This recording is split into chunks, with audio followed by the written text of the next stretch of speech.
Aquí.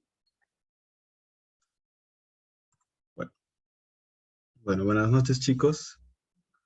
En esta oportunidad les voy a presentar esta clase de doctrinas económicas, ¿no? La vez pasada habíamos estado viendo todo sobre el comercio internacional, ¿no? Un poco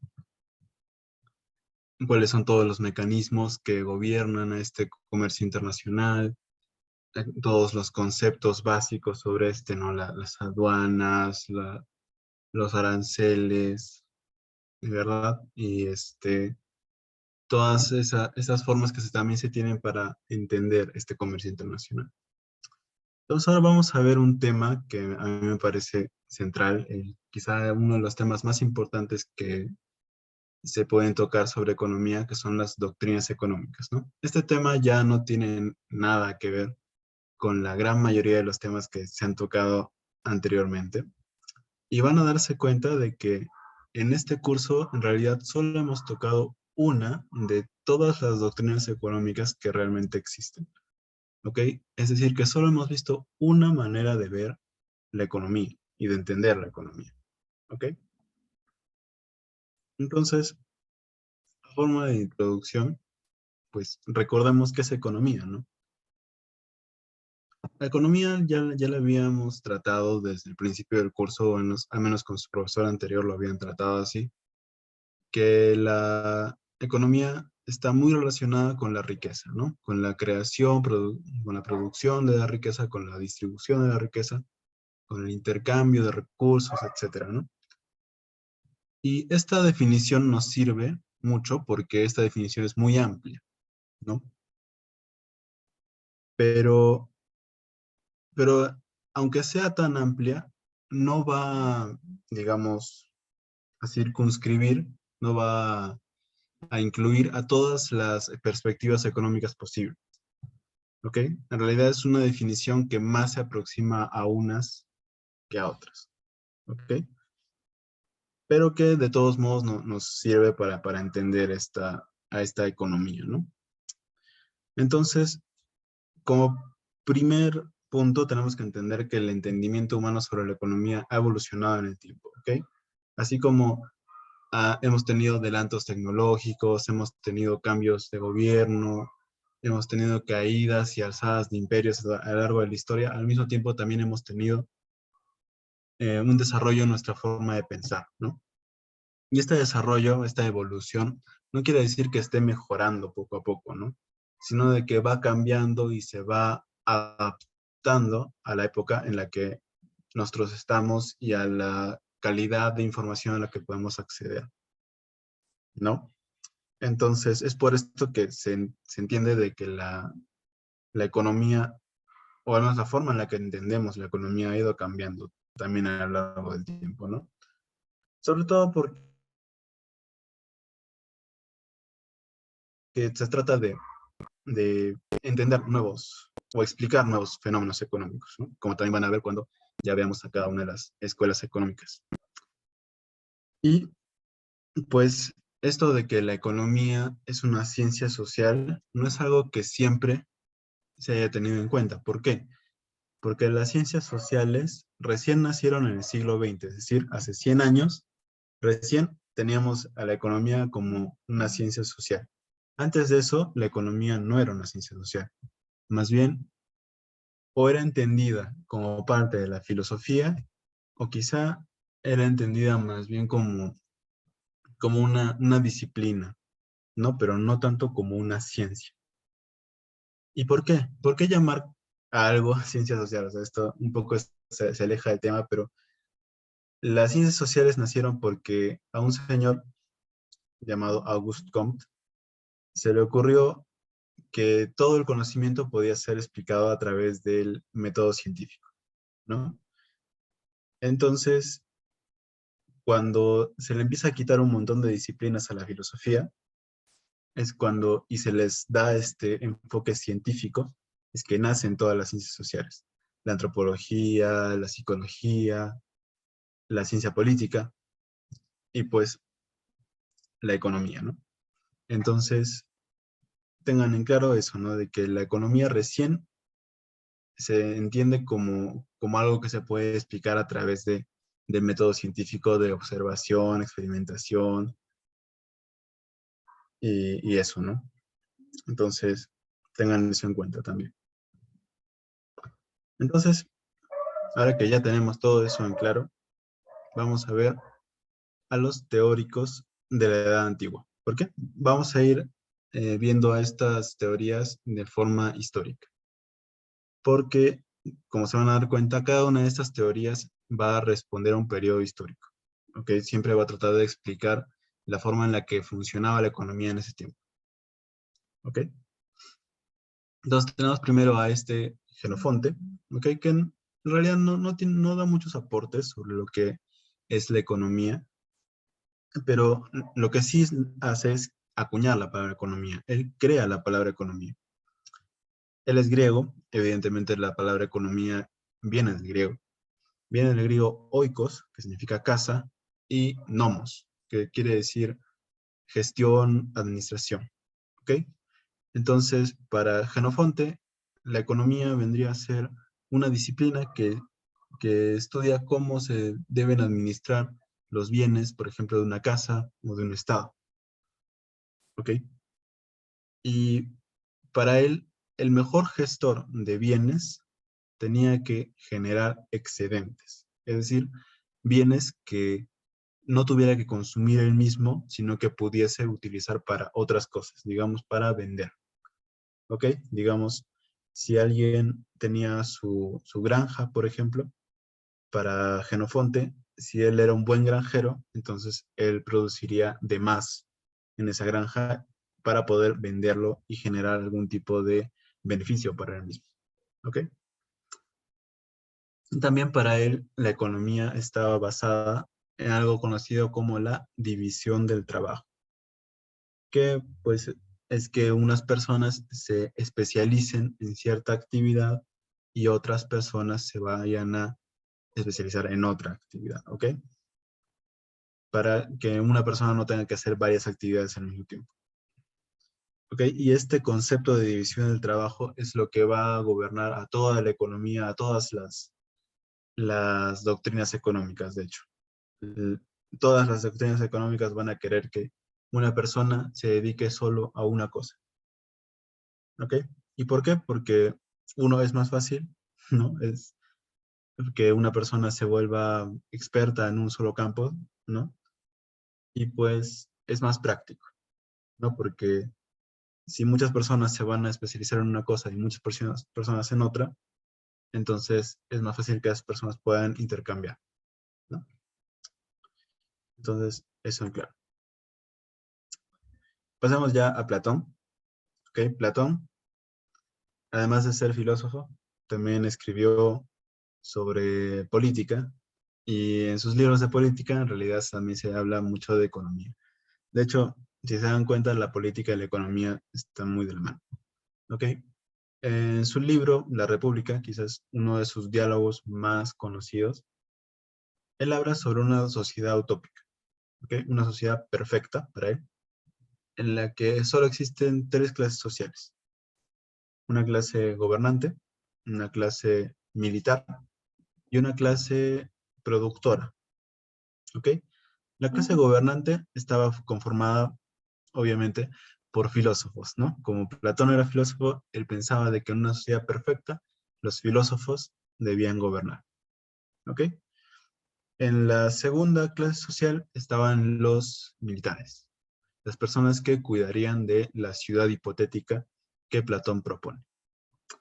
Y en tercer lugar estarían los artesanos, los productores, la gente del campo que produciría pues la comida, la comida y pues otros productos, ¿no? Como textiles, como eh, construiría las casas, los caminos, etcétera.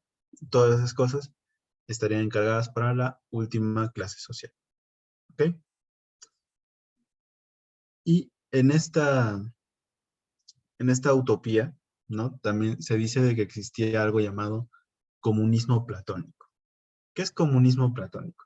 Primero, entendamos que comunismo es, por así decirlo, la abolición de la propiedad privada. Es decir, que toda la propiedad es, es poseída por todas las personas, ¿ok? No existe diferencia entre tu casa y mi casa, digamos, ¿ok? Esto es una definición muy general del comunismo. De hecho, existen muchas otras definiciones más específicas de diferentes tipos de comunismo, pero esta es una, digamos, general, ¿no? Entonces, para Platón, esas dos primeras clases, la clase gobernante de filósofos y la clase militar, debía tener este sistema de propiedad. Es decir, que ninguno de ellos tuviera una propiedad propia, valga la redundancia, sino que tuviesen, pues, propiedades compartidas entre ellos.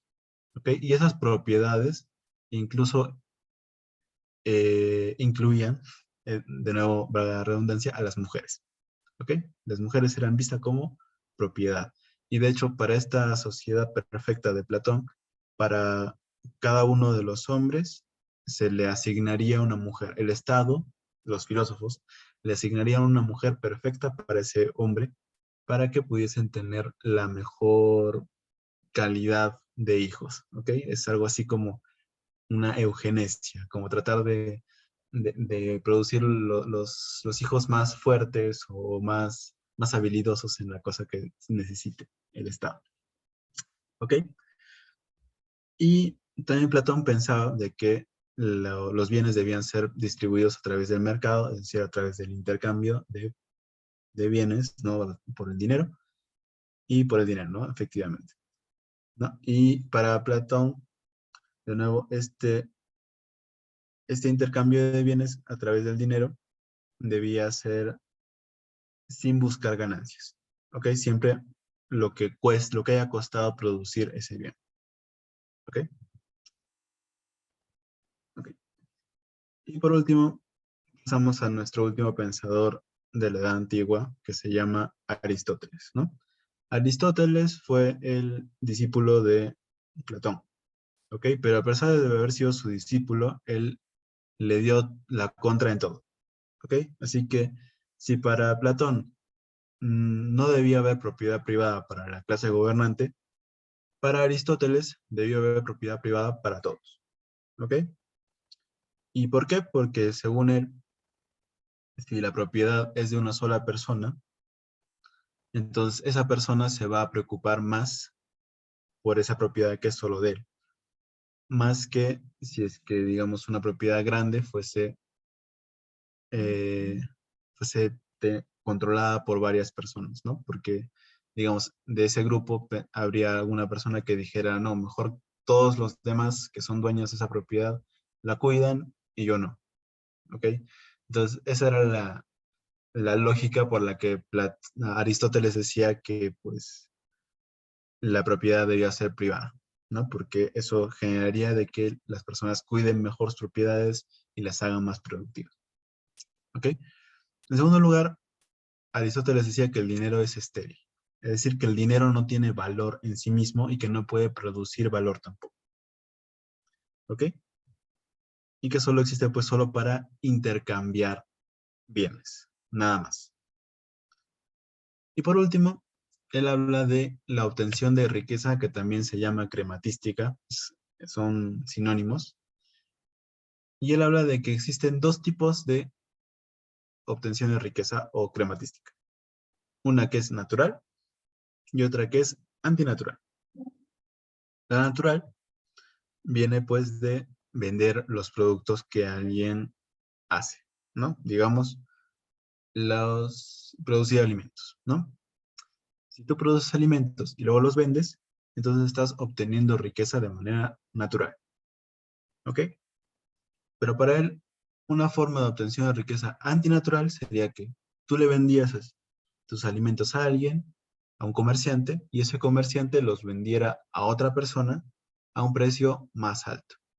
Para él, esa es una obtención de riqueza antinatural, ¿ok? Porque está generando dinero de la nada, ¿ok? De simplemente hecho de que él se lo ha comprado a alguien y le está aumentando precio para tener ganancia él mismo, ¿ok? Para Platón eso está mal, pero solo está mal si es que esa ganancia no se va a utilizar para el bien común, ¿ok? Porque para estos filósofos les gusta mucho hablar del bien común.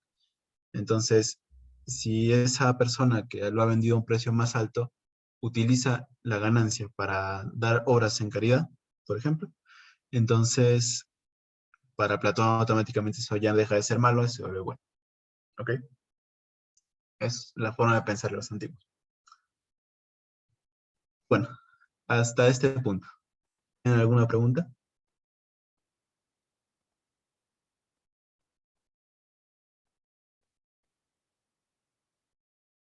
¿No hay preguntas?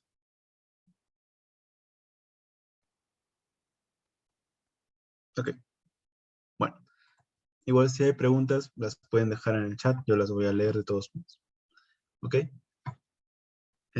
Bueno, continuemos con la Edad Media. ¿Ok? Ya terminamos con la Edad Antigua. Así que ustedes saben que después de la Edad Antigua viene la Media. Después de que cae Roma en 476. Entonces, en la Edad Media ustedes saben de que empieza, al menos en Europa, porque van a ver de que esta línea de tiempo está más que todo concentrada en Europa, no tanto en otras partes como China, por ejemplo. En Europa, pues, se impuso mucho la religión cristiana, ¿no? Y esto también hizo que toda la producción intelectual esté muy influida por la religión católica, ¿ok? Y también no solo por la religión católica, sino también por pensadores antiguos clásicos, o sea, griegos y romanos. Como por ejemplo, pues, este señor Tomás de Aquino, ¿no? Que se inspiró mucho en Aristóteles y Platón, ¿no? Que los acabamos de ver. Entonces, para Tomás de Aquino y, bueno, otros pensadores de la Edad Media, la riqueza también venía, pues,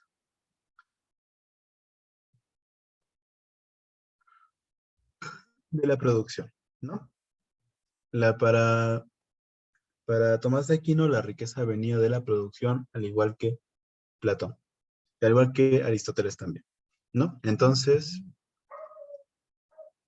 también él pensaba de que el dinero era estéril, es decir, que el dinero no podía tener valor propio, ¿ok? Sino que simplemente era una moneda de cambio. ¿Y qué más? Él pensaba que no era bueno ser muy rico, pero tampoco era bueno ser muy pobre, ¿ok? Esa es una también noción aristotélica de la riqueza, porque para Aristóteles todos los extremos eran malos. Si eres demasiado rico está mal, si eres demasiado pobre está mal, pero si estás en el medio, entonces para Aquino y Aristóteles eso está bien. ¿Ok? También Aristóteles o Tomás de Aquino pensaba de que la propiedad privada era un mal necesario, porque para él la propiedad en realidad era de Dios. ¿Ok? Porque Dios había creado el mundo y en realidad las personas solo estaban aprovechándose de la propiedad que Dios les había otorgado, ¿no?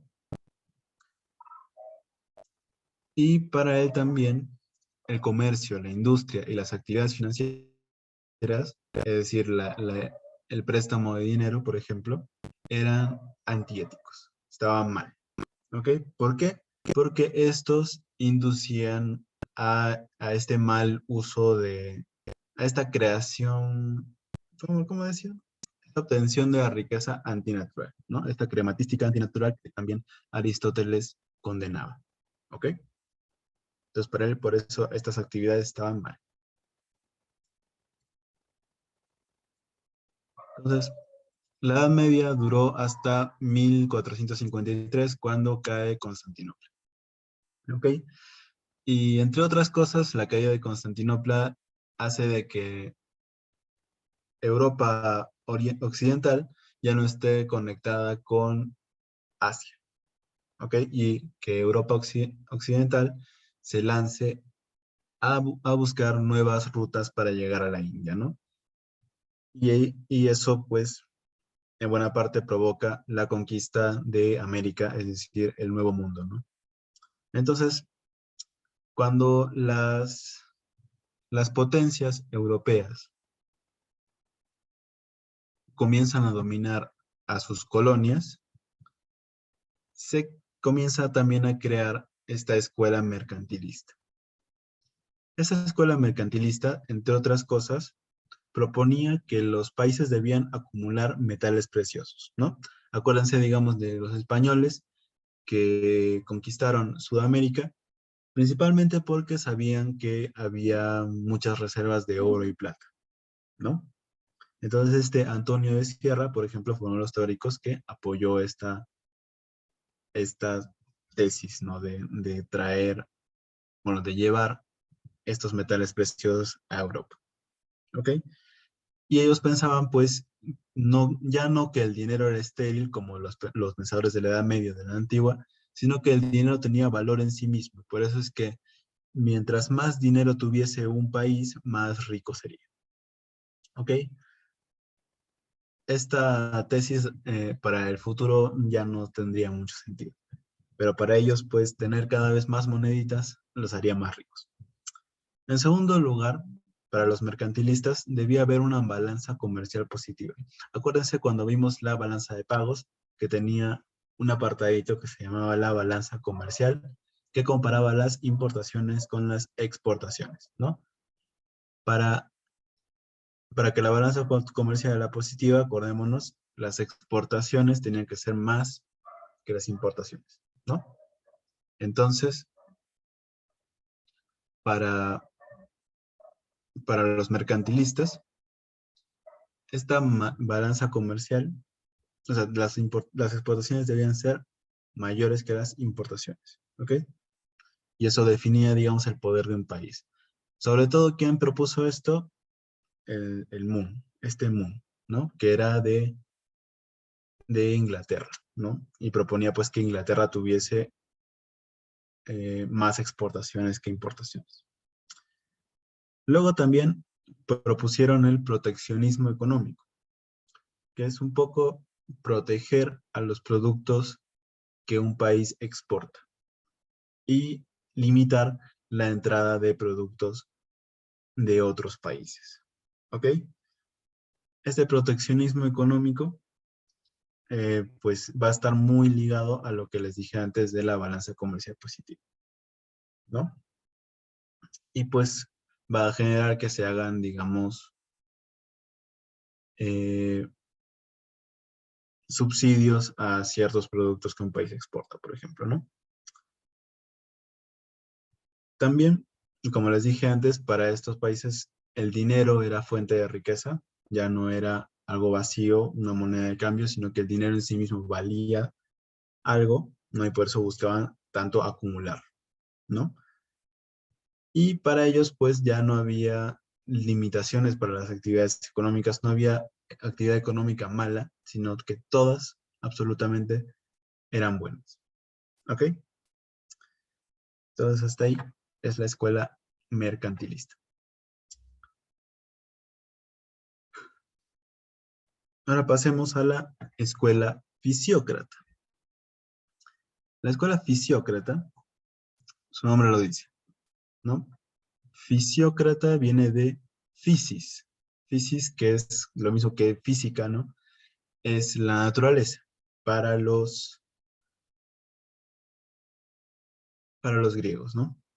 Y kratos es el poder, ¿no? Entonces, fisiócrata vendría a ser el poder de la naturaleza, es decir, continuar las leyes naturales sería lo mejor para la economía. ¿Y cuáles son las leyes naturales? Pues la producción natural de objetos a través de la extracción de estos de la naturaleza, ¿no? Entonces, por eso es que, digamos, la escuela fisiócrata va a dar prioridad al desarrollo agrícola, ¿no? Y por eso es que aquí ven una ilustración de personas cultivando la tierra. ¿Qué más proponía la escuela fisiócrata? La desregulación. ¿Por qué? Porque para la naturaleza no existen reglas para cómo la economía funciona, ¿no? Esas reglas son creadas por el hombre.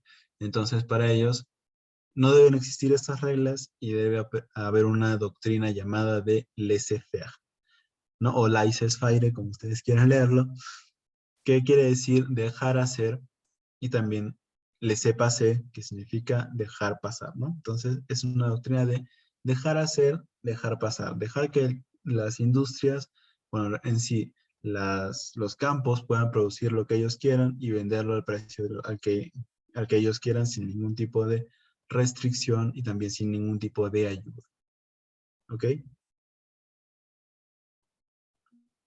Luego también, para los fisiócratas existían dos tipos de trabajo. Los trabajos estériles, que vendrían a ser aquellos trabajos que no producen ningún, por así decirlo, producto nuevo, ¿no? Que no sacan ningún producto de la tierra, que vendrían a ser los trabajos de los funcionarios, de los artesanos, ¿no? No, no, no, solo de los funcionarios, de los comerciantes, de los banqueros, ¿no? Que no producen realmente nada, que solo consumen productos. Y por otro lado, los trabajos productivos, que ahí sí vendrían a estar los artesanos, y los granjeros, ganaderos, etcétera, ¿no? Que son trabajos que producen. Y pues la escuela de Fisiócratas efectivamente apoyaría más que todo a los trabajos que producen. Y estarían pues entre sus representantes a este Gumey, que es el creador de la doctrina del laissez-faire, y Turgot y Quesnay, ¿no? Por otro lado, ya tenemos a la escuela clásica, ¿no? Aquí ya comenzamos a ver quizá a, a caras más conocidas como este señor Adam Smith, que ya lo habíamos visto en clases pasadas, ¿no? ¿Qué decía la escuela clásica? La escuela clásica ya comienza a ser una de estas escuelas económicas en la que ya no se habla de la economía como algo general, ¿no? Como algo que hacen grupos de personas, sino más bien algo que hacen las personas individualmente, ¿no?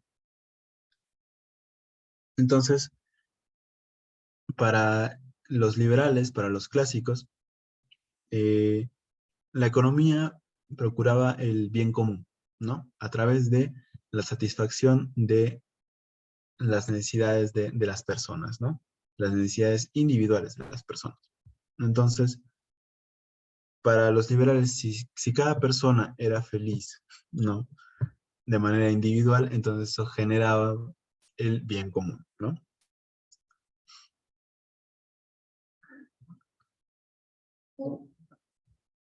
Por otro lado, la, los liberales también propugnaban de que la economía no debía estar regulada por el Estado, ¿ok? Sino que la economía misma se iba a regular sola, ¿ok? A través de los procesos de oferta y demanda, generando cada vez quizá mejores productos, mejores formas de transporte, etcétera, ¿no? Y a esta autorregulación de la economía se le conoce como la mano invisible del mercado que se va a regular solito, y sin que nadie le diga nada, sin que el Estado ponga reglas o el Estado se meta en ningún momento, ¿no?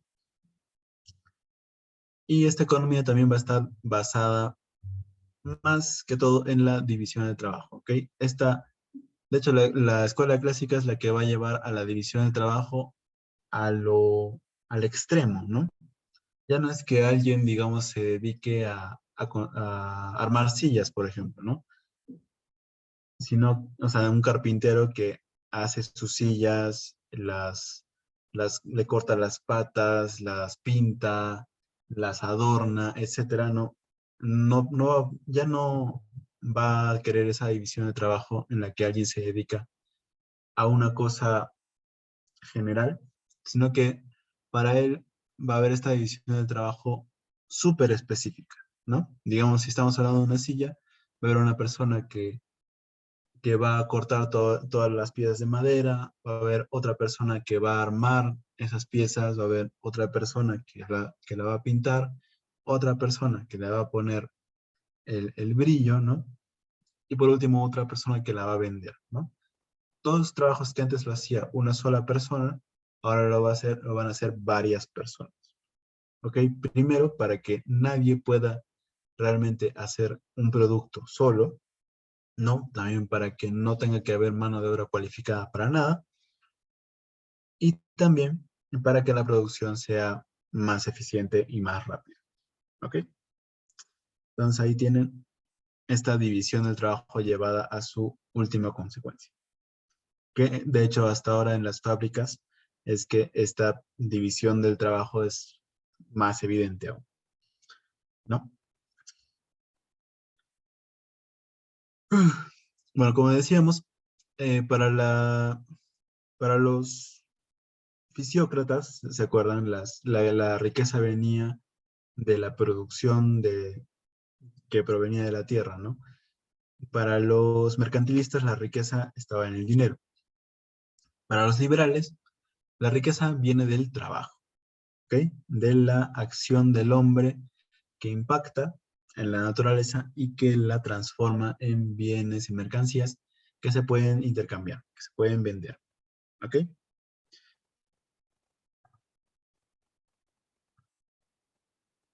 ¿Ok? Y que esta riqueza que proviene del trabajo, el mismo trabajo también tendría su propio valor. Y ese valor, como todas las cosas en el liberalismo, está decidido por la ley de la oferta y la demanda. Es decir, el trabajo y todos los productos que se producen a través de él se tienen un valor decidido por oferta y demanda. ¿Ok?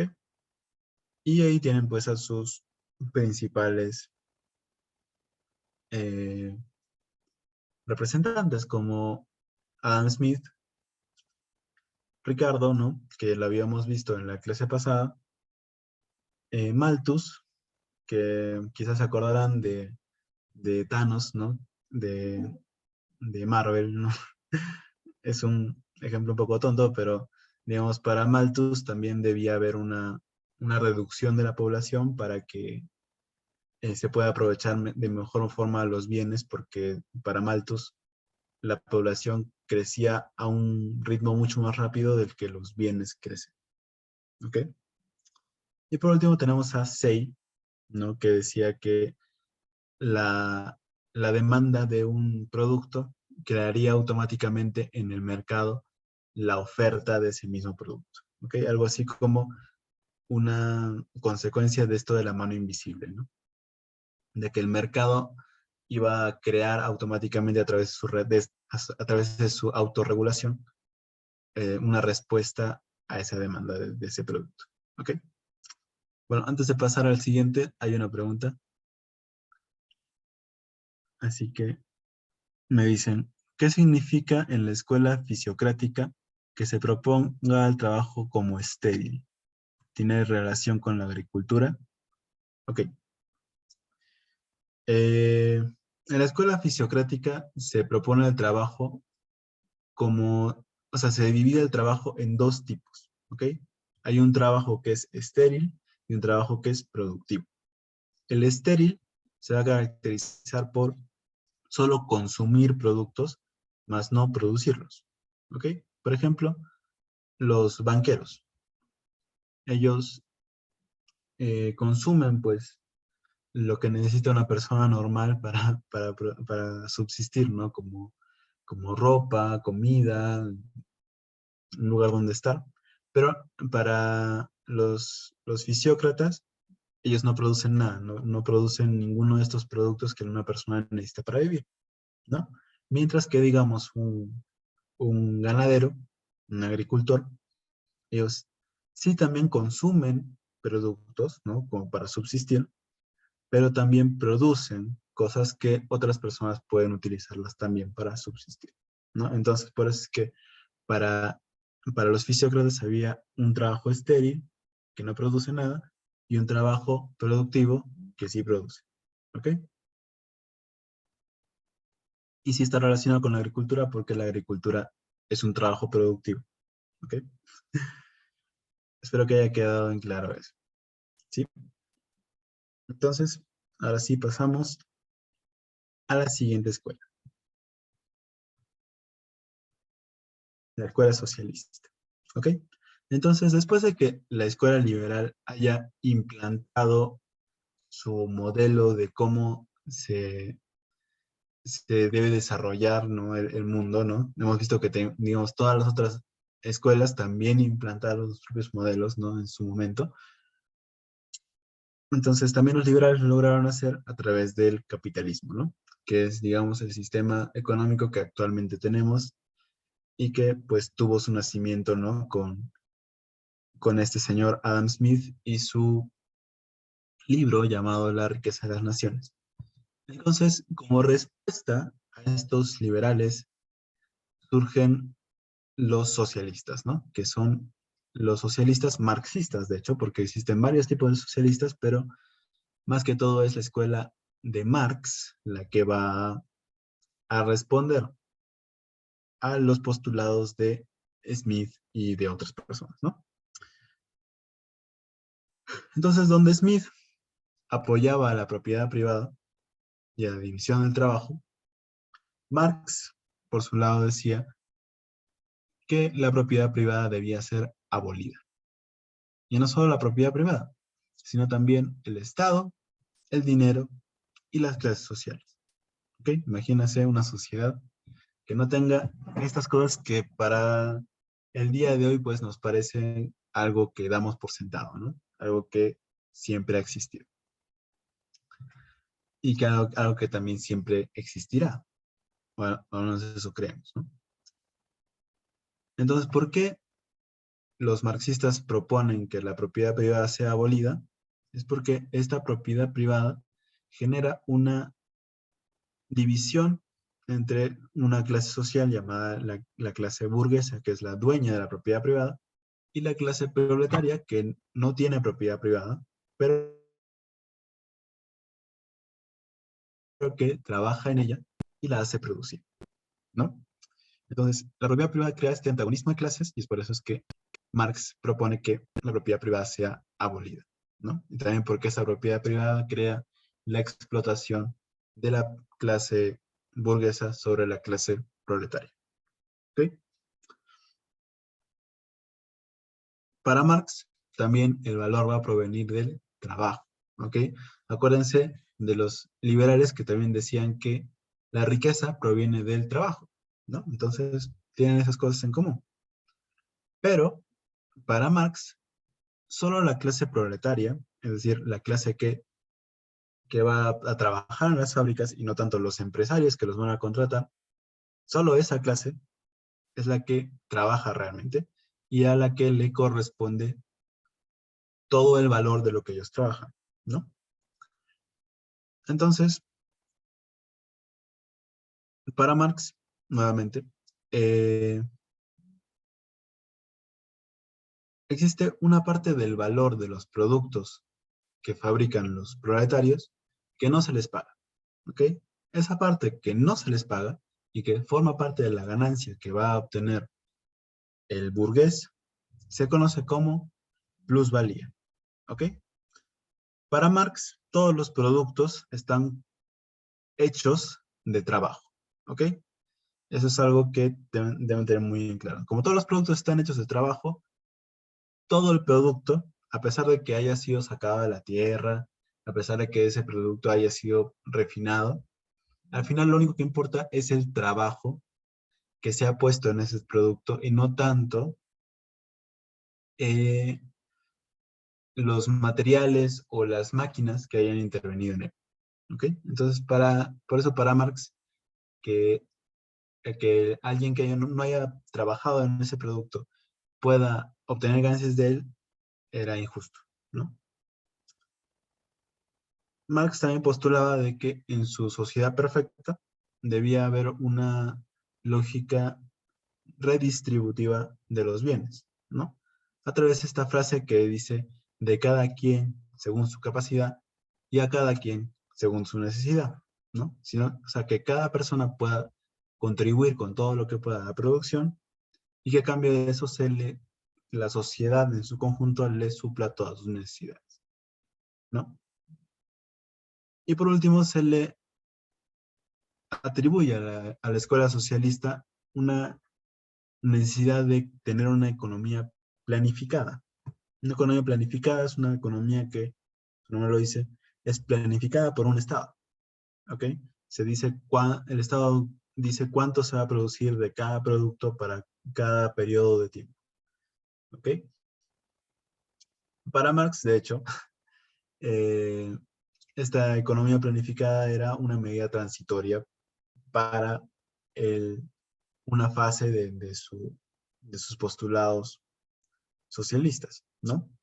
Pero que esta economía planificada al final terminó quedándose como parte esencial del socialismo, pero para los marxistas del futuro, ¿no? Como podrían ser Engels no, Lenin, Mao y todos los otros que tomaron sus ideas y crearon, pues, los estados socialistas que hasta el día de hoy existen, ¿no?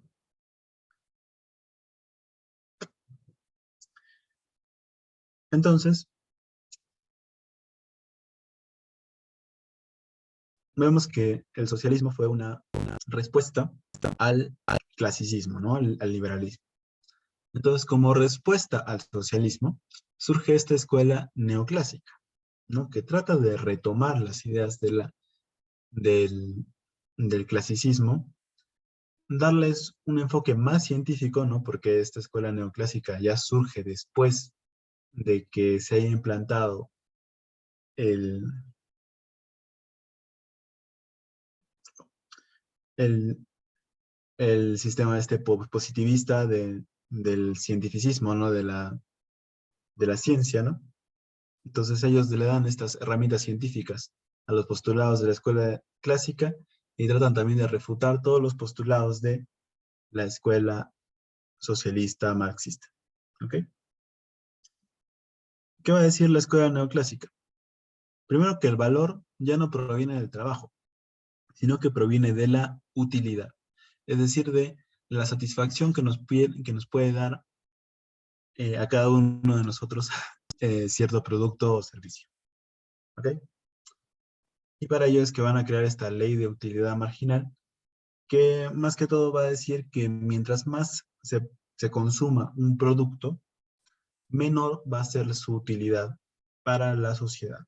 ¿Ok? Pero siempre y cuando los otros productos no se consuman más que este. ¿Ok? Es una ley un poco extraña. Eh, para explicar estas leyes, ¿no? que van a proponer, van a tomar como punto de partida una premisa, que todas las personas tomamos decisiones racionales a la hora de consumir algo o de tomar alguna decisión. ¿Ok? Todas las personas hacemos decisiones racionales. Eso se llama como individualismo metodológico. ¿Ok? ¿Por qué? Porque toma en cuenta de que cada individuo es independiente y toma decisiones independientes, bien pensadas para su propio bien. ¿Ok? Siempre uno va a buscar tomar decisiones que le beneficien de una u otra forma. Y a esta persona, ¿no? Que se supone tiene esta capacidad racional de, de tomar decisiones que le van a beneficiar, se le conoce como homo económicos.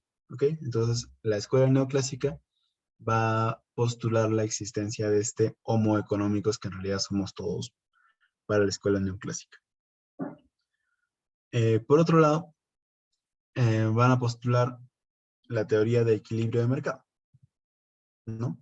Que es la teoría del equilibrio de la oferta y la demanda. Ellos van a ser los primeros que van a introducir estas leyes de oferta y demanda de manera matemática, ¿no? Y van a tratar de guiar la economía a través de estas leyes. ¿Ok? Por otro lado, nos van a decir que todas las remuneraciones representan el aporte a la producción de cada uno de los factores de la economía, ¿no? ¿Se acuerdan de los factores, no? La tierra, el trabajo y el capital, ¿no? Recordemos que para Marx solo existe un factor, el trabajo. Y todos los demás factores están subordinados a él porque también están hechos de trabajo, ¿no? En cambio, para los neoclásicos existen esos tres factores y es a partir de eso que justifican que la clase burguesa, ¿no? Que es dueña del capital, pueda obtener ganancias de la producción, ¿no? Mientras que para Marx, ¿no? Eso era un robo, ¿no? Porque toda la producción está hecha de trabajo y los propietarios en realidad no trabajaban nada, ¿no? Un poco esa es la respuesta que hace el neoclasicismo a los postulados marxistas. Y tienen varios representantes, ¿no? Estos austriacos como Mengel, Tisser, von Baudeck, ¿no? Los suizos, Walras, Pareto y uno inglés, que es Marshall, ¿ok?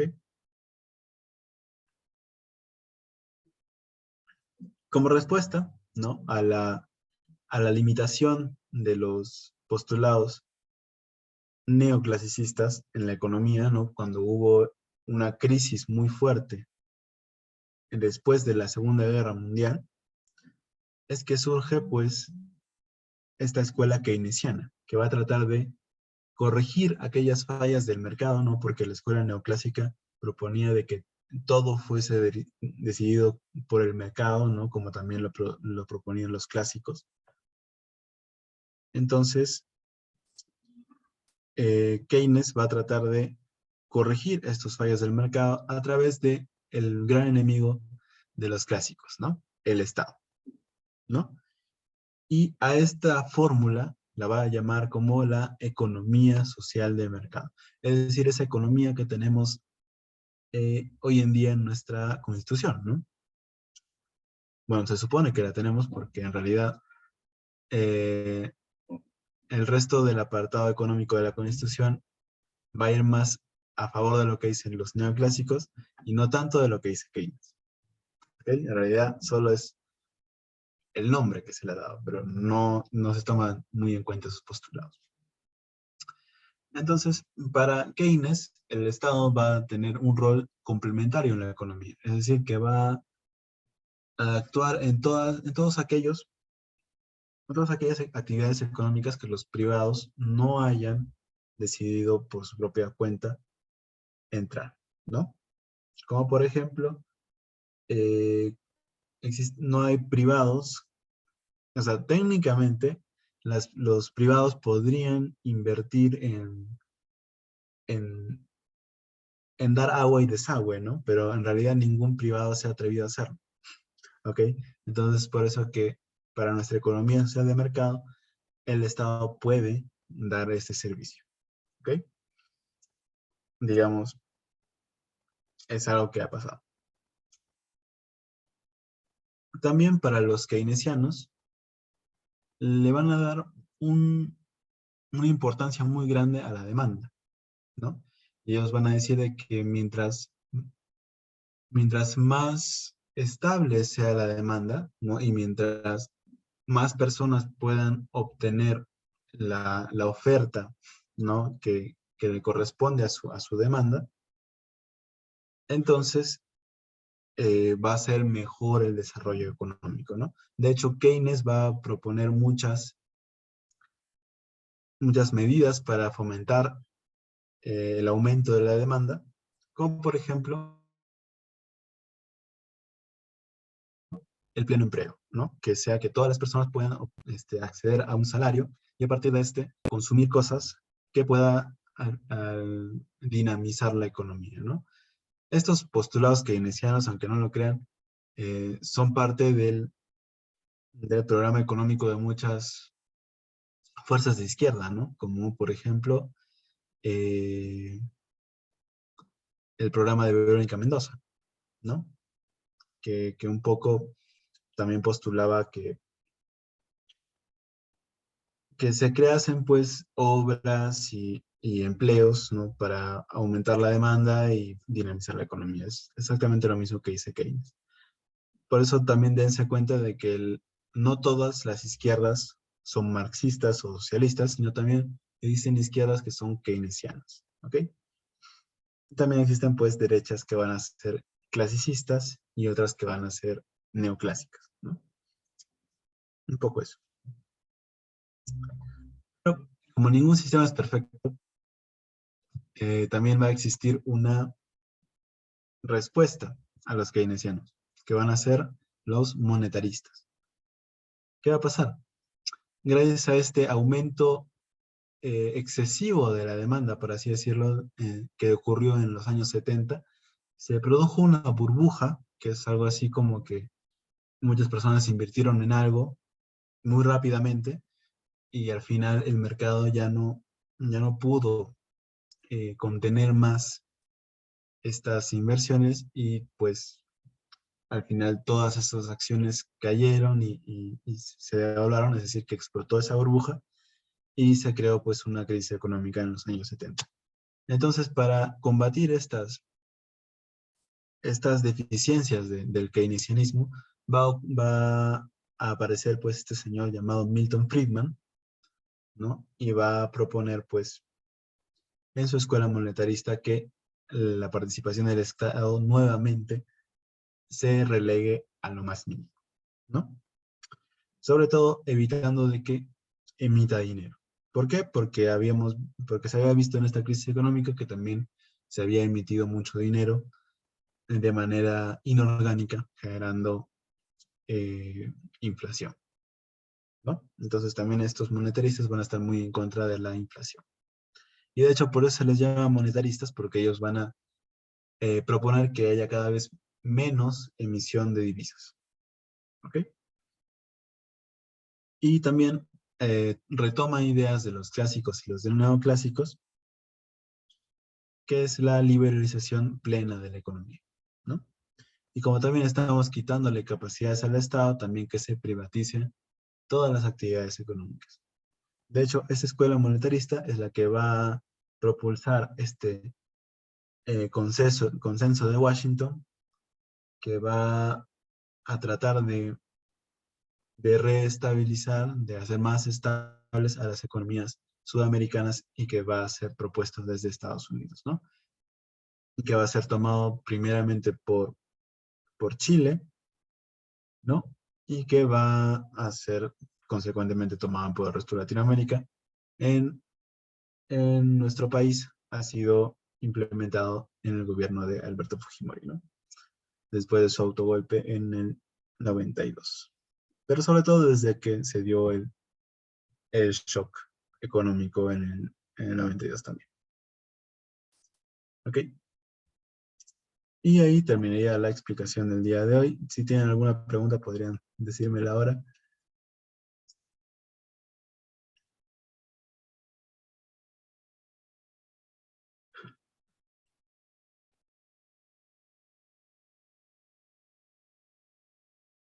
El tema que hemos tratado el día de hoy ha sido muy extenso, según lo que yo creo.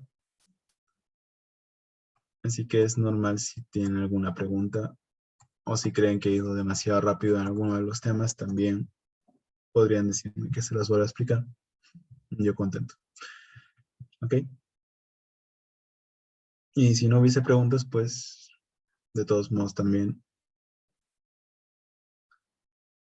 iré pasándoles lo del Kahoot, ¿no? Que va a ser también sobre este tema.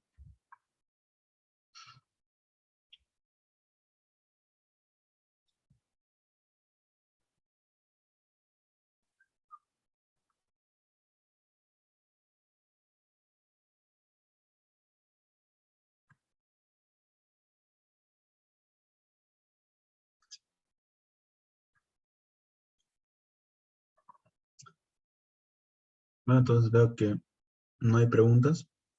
Me alegra que haya 5 de ustedes ahora.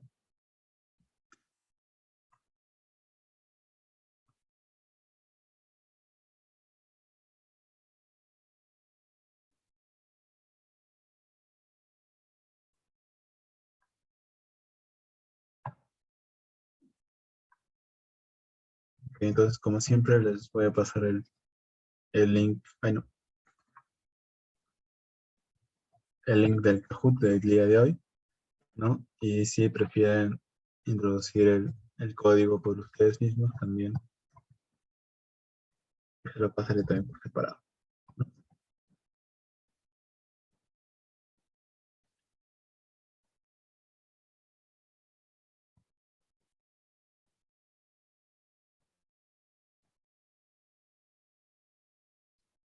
Y listo, ya está el link del Kahoot de hoy día, así que ya pueden comenzar a conectarse.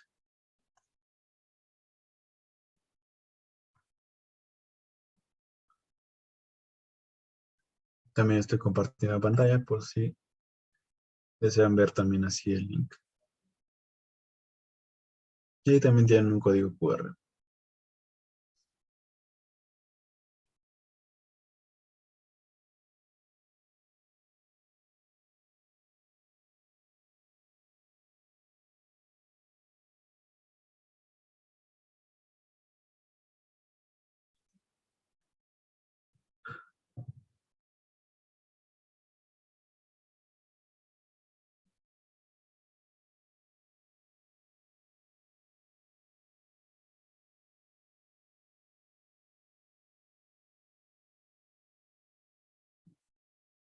Parece que hay una pregunta. Sí. A ver, la pregunta dice, en la escuela neoclásica, ¿proponen que se continúe con la división del trabajo? Por otro lado, ¿puede explicar por favor sobre el Homo económicos? ¿Es una iniciativa sobre la riqueza? Ok. Bueno, primero, la escuela neoclásica sí propone que se continúe con la división del trabajo. De hecho, se ha continuado con la división del trabajo. Si uno puede ver, estamos viviendo en una combinación de los postulados de la escuela clásica, neoclásica, keynesiana y monetarista, ¿no? Estamos en un Frankenstein de todo eso, ¿no? Entonces sí, se continúa con la división del trabajo. Y lo del Homo económicos, digamos que es un planteamiento de cómo es el hombre, ¿no? Digamos que ya no somos el Homo sapiens, sino que somos el Homo económicos. Una persona que toma todas sus decisiones de acuerdo al impacto que estas decisiones pueden tener en su propio bienestar, ¿no? Y siempre que todas las personas toman decisiones eh, de esta manera, pues, económica, ¿no? Maximizando su satisfacción, su bienestar, etcétera, ¿no? Entonces, por eso es que se llama Homo económicos. Aunque, de hecho, muchos otros autores ya posteriores a ellos ya han criticado mucho la idea del Homo económicos, sobre todo porque la mayoría de personas no tiene las herramientas para tomar decisiones racionales e informadas, ¿no? Y también porque muchas de las decisiones que la gente toma no se toman pensando en que les va a generar un beneficio, ¿no? Sino muchas veces se toma a propósito decisiones que le generan a uno perjuicios o males. Entonces, también por eso es que han refutado esa idea del Homo económicos. Espero que eso quede claro.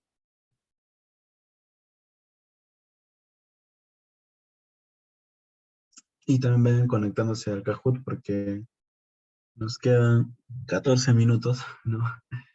Y no sé si vaya a alcanzar el tiempo. Así que voy a esperar un par de minutos más y ya comenzaremos con los que estén. Igual los que no estén, de todos modos pueden aprovechar las explicaciones que habrá seguramente después de cada pregunta que se hayan equivocado, ¿no? Así que decirlo a todos.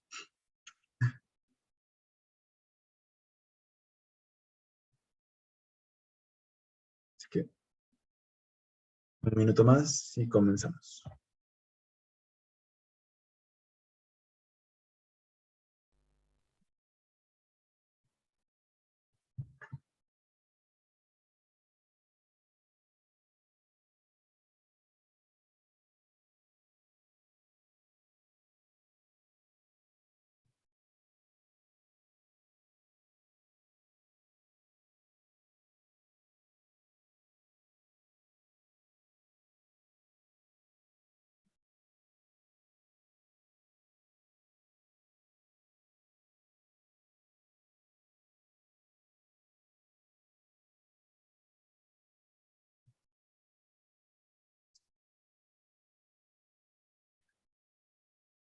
Ok,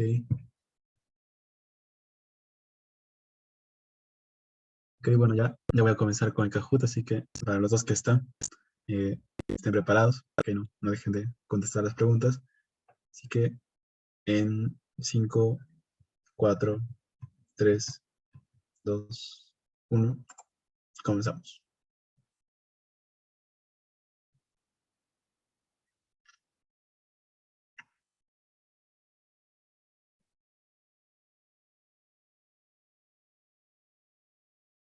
Es autor de los famosos libros La República y las Leyes, y defiende la división del trabajo en base a la habilidad.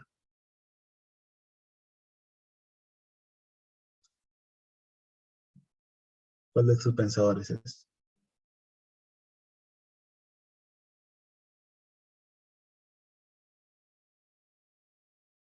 Exacto, Platón. ¿Ok? Aristóteles no, porque Aristóteles no va a defender la división del trabajo a base de la habilidad, y sus libros no son La República de las Leyes. ¿Ok? Sus libros va a ser la política, por ejemplo. Es uno de sus libros. Siguiente.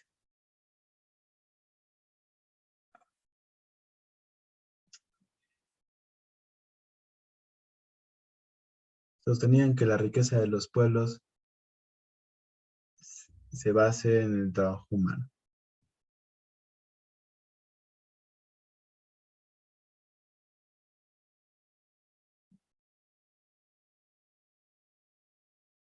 Muy bien, los clásicos, exacto. Los clásicos y los socialistas. Ambos pensaban de que el valor o la riqueza proviene de el trabajo humano. ¿Ok?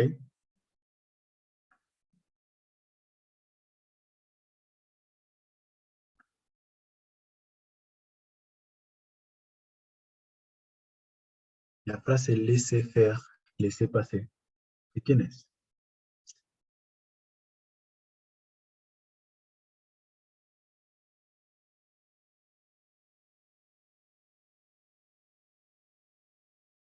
Muy bien, de los fisiócratas. ¿Ok? ¿Qué significa laissez-faire, laissez-passer?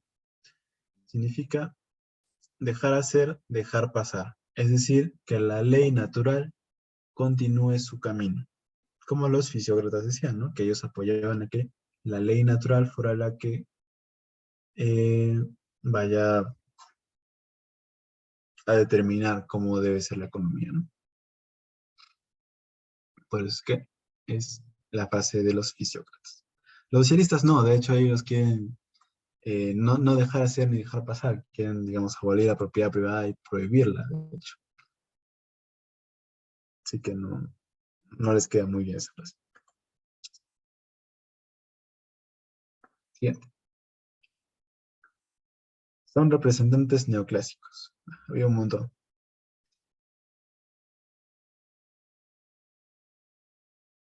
Pero quizá por descarte pueden darse cuenta. Igual estaban las diapositivas.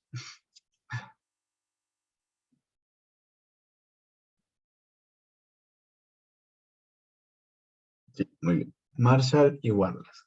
¿Ya? ¿Ok? Engels no es neoclásico.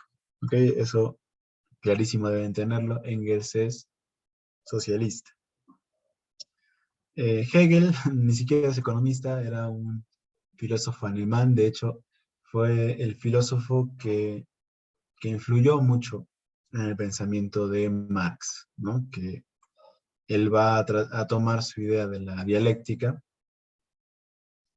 eh, pero la va a aplicar más al materialismo y no tanto al espiritualismo que proponía Hegel.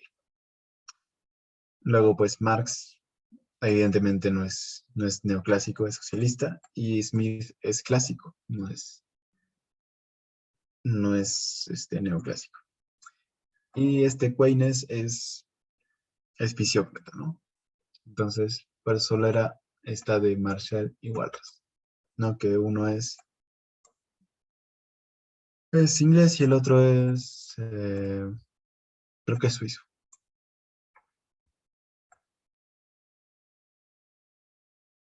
Ok, siguiente. Según la escuela keynesiana, ¿el cuál?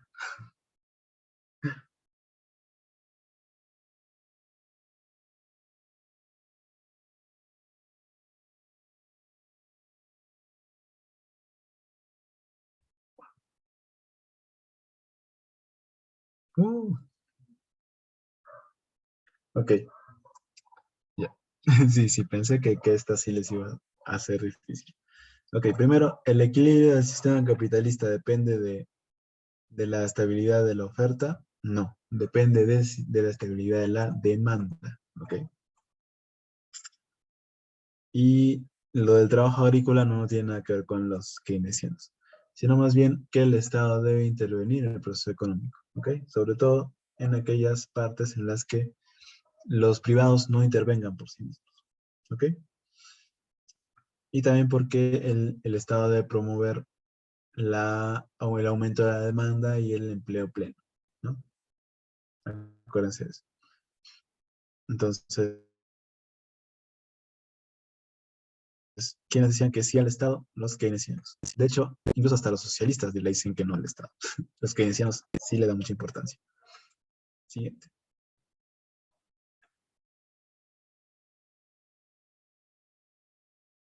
Manifestaban que las fuerzas del mercado, representados por la oferta y la demanda, regulan la economía.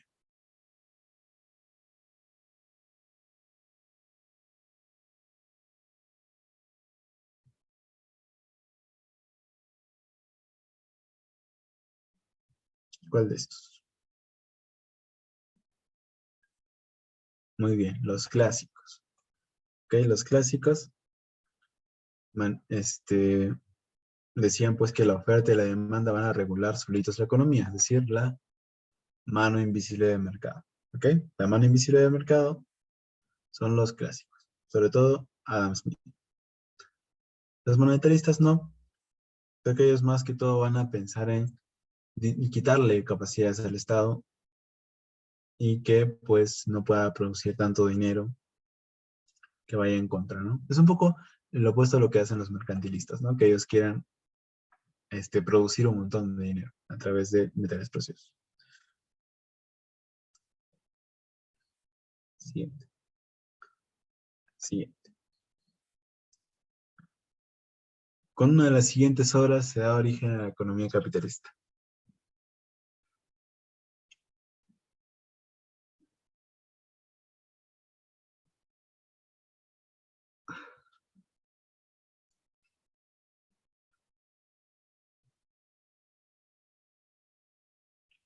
Exacto, la riqueza de las naciones de Adam Smith.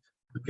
En este librito, Adam Smith nos dice cómo es que las naciones crean su riqueza, ¿no? Y él explica pues que es a partir de el trabajo, ¿no? Y cómo hacemos para que las naciones creen riqueza de manera más rápida a partir de la división social del trabajo que se hace pues a su nivel máximo, ¿no? Como ya lo habíamos dicho. Y también explica pues cómo las naciones más ricas del mundo en ese momento estaban produciendo riqueza, ¿no? Sobre todo Inglaterra, donde estaba ocurriendo también la revolución industrial. ¿Ok? No sé por qué pensar el capital, pero no es todo lo contrario, de hecho. El capital busca destruir la economía capitalista.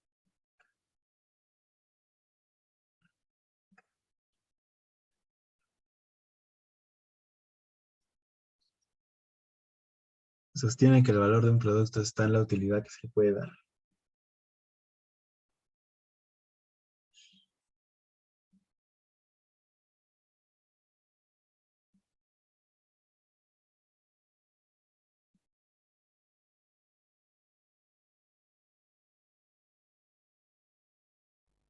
Muy bien, los neoclásicos. ¿Ok? Los neoclásicos dejaron atrás esa idea de que el valor del producto proviene del trabajo y más bien eh, le dijeron pues que sí, a que el producto está más que todo en la utilidad, en la satisfacción de la necesidad que puede darle a alguien, ¿no? Valor de uso. ¿Ok? Para los socialistas es el trabajo.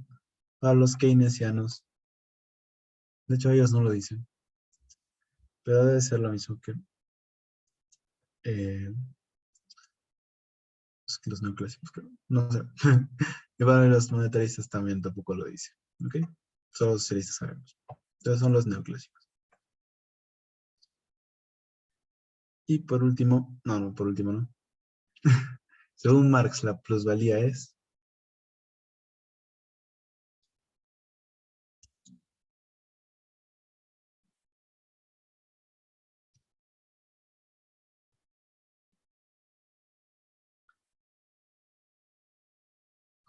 Exacto. El trabajo no pagado por los capitalistas a los obreros. ¿Ok? Como todo está hecho de trabajo, entonces aquel que no trabaja no puede recibir ganancias de eso y por lo tanto, si los capitalistas obtienen ganancias, es porque están dejándole de pagar una parte de su sueldo justo a los obreros. ¿Ok? Y esa parte es la plusvalía.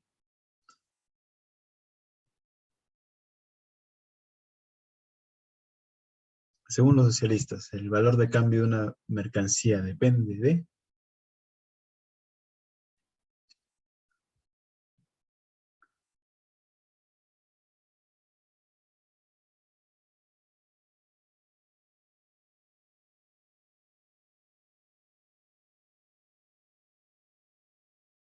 Exacto, del trabajo incorporado en ella.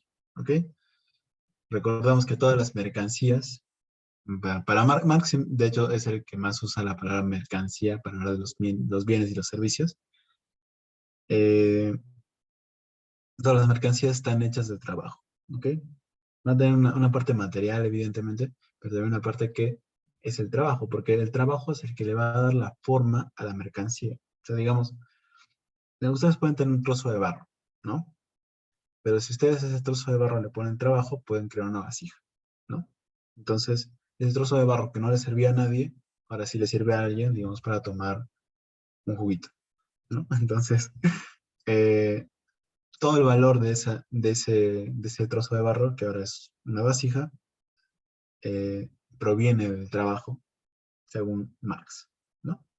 No tanto de la dificultad para producirla, porque, de hecho, esto más vendría pues de los clásicos, de los neoclásicos, ¿no? ¿Y cómo se mide ese trabajo? También una curiosidad, se mide en tiempo, ¿ok? Entonces, mientras más tiempo le tome a alguien producir algo, mientras más horas hombre, por así decirlo, más valor tendrá esa cosa para Marx, ¿ok? Porque, digamos, para Marx, el, el trabajo también está hecho de tiempo, del tiempo de vida de las personas que van a poner ese tiempo de vida en los productos que van a fabricar, ¿no? Y bueno, el podio pues va a ser obvio porque solo son dos. En segundo lugar tenemos a Farid y en primer lugar tenemos a Lorena. ¿Ok?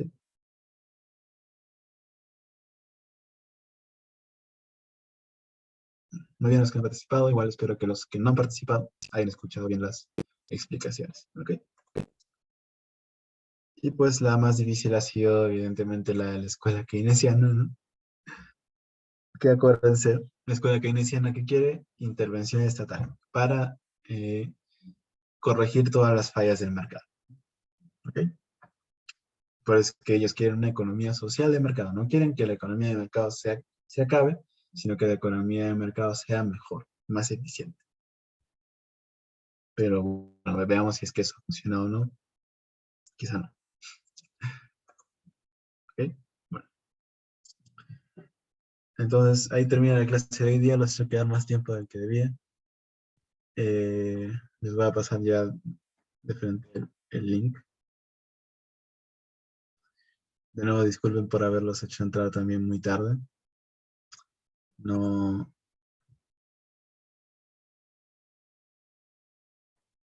no había link, pues. Lo siento. Eh,